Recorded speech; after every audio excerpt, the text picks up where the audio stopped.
قال فأنتن لا دين لكن ولا عقل. لا عقل ولا دين. أيام زمان كنا ناقصات عقل ودين ولا دين.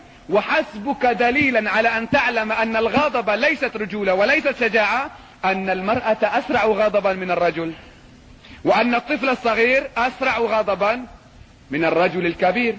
والرجل حين يسن يكبر يكبر يكبر ويشيخ ويخرف تجده أشد غضبا منه أيام نضوجه يوم كان في 40 و50.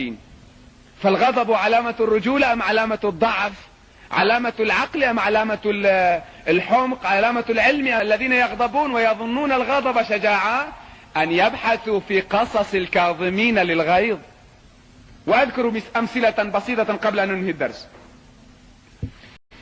يقول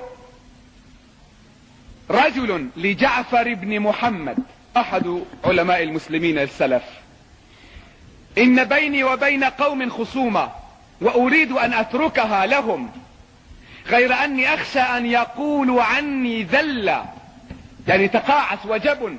فقال له: احلم يا هذا فإن الذليل الظالم. لو أنك ظلمت وتجاوزت وفجرت في خصومتك تكون ظالما، هذا هو الذليل. أما الذي يعفو فليس ذليلا. ومرة كان رجل حكيم ماش في طريقه، فأراد أحد الناس أن يغضبه، حمل حجرا وألقاها على كعبه، على التمول هستيبرشي، على الساق، على العظم، عظم الموت، ايه هستيبرشي. قعد الرجل سويعة حتى ذهبت آلامه ولم يتكلم، ثم مر قام، فجاء إليه الناس وقالوا له: فلان هو الذي رماك بالحجر. قال: أعلم، يعني لستم تخبرونني بشيء أنا أجهل. أعلم. قال: إذن لما ما غضبت؟ قال: شبهته بحجر تعثرت به، قسته، اعتبرت هذا الإنسان على أنه حجر من تلك الحجارة الكثيرة التي طالما تتعثرون بها.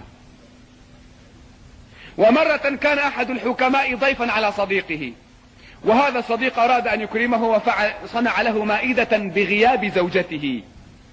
الزوجة ما ترضى، لكن يبدو أنه من سوء طالعه جاءت الزوجة من الدوام من السوق، فرأت مائدة عامرة للضيف، فجاءت وحملت المائدة وأخذته من عند الضيف، وبدأت تشتم صاحب البيت زوجها والحكيمة الضيفة الذي سمته بالطفيل والذي تدخلون بيوت الناس وناني ما دريا كتزكي ودا.